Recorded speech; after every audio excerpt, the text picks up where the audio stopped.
posterior region of the heart, so this is where fluid should accumulate first. I make this vertical incision from about mid-thyroid.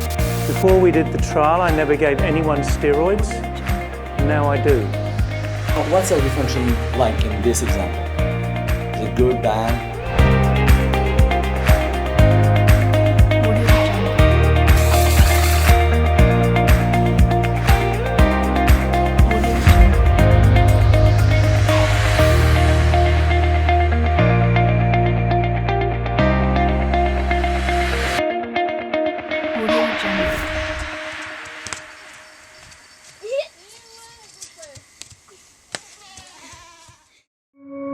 Audio